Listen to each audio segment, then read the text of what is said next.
Hey guys, I'm Simeon. Welcome back to my channel. This week I want to tell you why you need to stop counting calories if you really want to transform your body and keep it that way.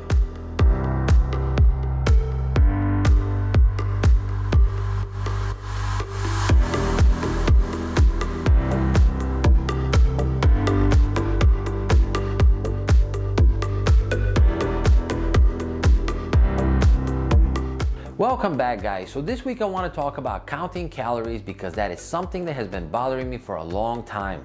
And I know many of you are probably thinking that there's got to be a good reason why calories are listed on different products when you go to the grocery store.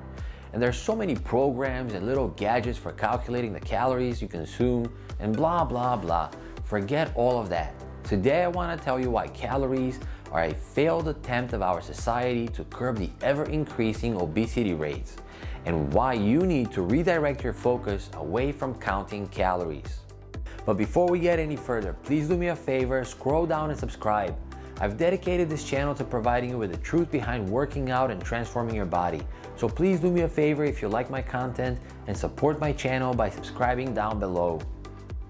So going back to today's topic, the first and most fundamental problem with counting calories is that they are a made-up unit that tries to equate things that are not equal. Let me explain. When you think of a mile or a pound, you're thinking of a measuring unit that is always the same and very precise. But when it comes to calories, that is not the case at all. First off, calorie counting is not an exact science. So much so that the US Food and Drug Administration, the FDA, aka the people who make companies put calories on their products, allows for a huge margin of error of up to 20% when calculating those calories. Which means that you cannot really be certain whether the meal was exactly 500 calories as you intended, or 400 calories, or maybe 600 calories. And 4 meals of 400 calories each equals 1600 calories, while 4 meals of 600 calories each equals 2400 calories. So you have a potential of being 800 calories off your mark simply because of those margins.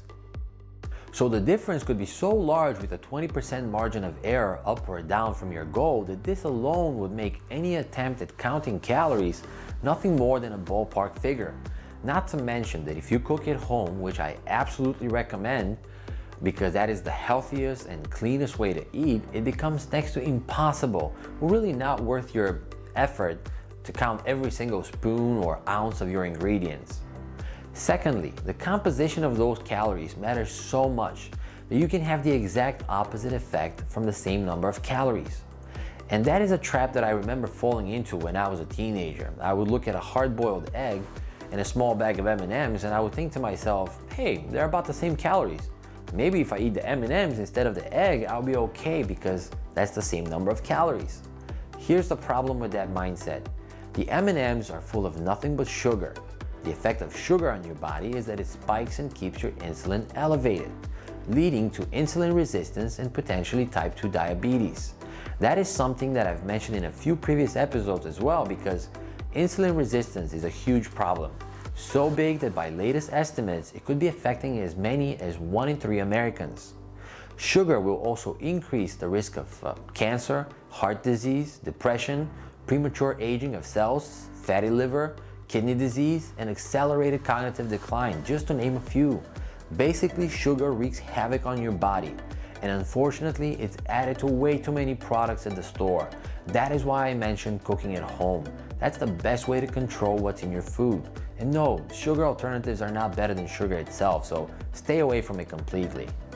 The hard-boiled egg, on the other hand, is full of nutrients like proteins, B vitamins, zinc, calcium, and 3 separate types of antioxidants.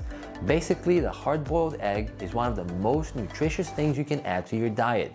And the response to eating a hard-boiled egg will be a healthier, stronger body. That is just one simple example that goes to show you the huge difference in the composition of those calories and the effect that can have on your body. Calorie counting also leads to another big problem. People get so obsessed with counting something that cannot really be counted that they forget to listen to their body, or they think that they can dictate to their body. You see, your body is the best gauge of what you're doing. If you eat too much, then you will begin to gain weight. If you're not eating enough, then you will lose weight. And that process of figuring out what your body is telling you takes time. But to even think for a second that you can control your body with restricting calories long term is not a realistic proposition. In fact, we cannot, because our bodies have so many mechanisms that fight back against caloric restrictions that even if you lose some weight by counting calories, you're statistically almost guaranteed to gain it back in no time. Just to give you an example, if you severely restrict your calories, which we already went through the example of how you can do it without even realizing, then your body will slow down your metabolism and can cause you to lose muscle mass. Think of it this way, not only will you be starving yourself by being overly focused on restricting calories, but your body will give you the middle finger by lowering your metabolism. And I don't know about you, but that's not a situation that I want to be in. So what should you do? Listen to your body. Yes, it takes a long time to tell, but I've maintained the same weight that I've wanted for decades without counting a single calorie. And even more importantly, focus on getting the proper nutrition to fuel your muscles. When you want to get somewhere, you put gas in your car. The same thing with your muscles. Give them fuel and they'll take you where you want to go. All right, guys, that's all for this week. Thank you so much for watching. I want to give another shout out to all of the new subscribers. Please feel free to ask questions about anything. Fitness and working out have been a huge passion of mine for decades, and as you can tell, I'm natural. So if I know the answer, I will absolutely share it with you. To everyone that is not subscribed, please scroll down and subscribe. Thanks again, and see you next week.